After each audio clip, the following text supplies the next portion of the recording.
Welcome to another Lazy Shell tutorial video. Today's lesson is the Intro Editor. This lets you edit the title screen, the scenery during the cutscene where Exor crashes through the Star Road and into Bowser's Keep, and the names of the allies as they appear in the opening demo that runs if you hang around the title screen long enough. By the way, if you want to edit that demo, you can't do that here. The demo is controlled through event scripts. Right off the bat, check out these two boxes down here. You know that scene that plays where Princess Toadstool's in the flower garden and Bowser kidnaps her? Checking these boxes lets you disable that cutscene, both when you boot up the game and when you start a new file. A very handy feature.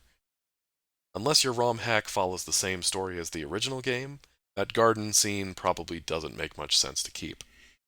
Disabling that intro is one of the first things I do when I make a hack.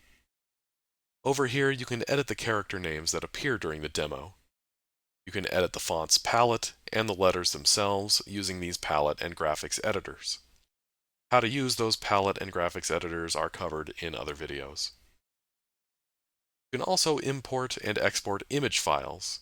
If you find it easier to edit these letters in a different program and then import them here, you can do that. Over to the right, you can edit the title screen, as well as the scene for when Exor breaks through the Star Road and crashes into Bowser's Keep.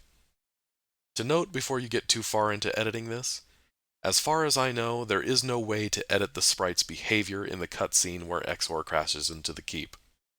You can edit the sprites for Exor and the stars, but you can't change the sword sprite from lowering down out of the clouds. That cutscene is called into the game using an event script, and all that script says is, play the Exor scene. So unfortunately, you don't have much control over that. Really, the main purpose behind editing this image is to edit the title screen. This picture is divided into 3 layers, with the final product being shown on the right. As with most levels in general, layer 2 is the bottommost layer. Layer 1 goes on top of that, and then layer 3 tends to be the top. There is also the sprite layer, which includes Exor and the Star Road. Up at the top, you can edit the palettes and graphics for both the sprites and the 3 layers. And with the tile editor, you can edit the specific tiles of the layers. Again, palette, graphics, and tile editors are covered by previous videos. Down here at the bottom, this auto update box and update button work the same way they do in other editors. With auto update checked, the image on the right will update as you edit the tiles. If it's not checked, you need to click the update button to make it update. A word of caution, you'll see this lock tile set editing box checked by default. Rather than edit each tile individually in the tile editor, you can uncheck this box to allow you to copy, paste, delete, and move tiles around. However, this has a very high chance of corrupting the ROM if done incorrectly, so I suggest leaving this box alone.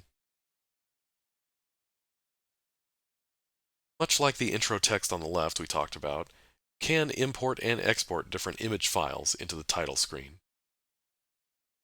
Lazy Shell can do many things, but editing images is often easier in other programs. And I mean no shame in that.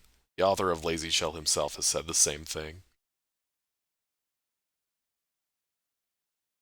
And that covers the intro editor. Again, not a lot to this one. It's basically just editing the title screen.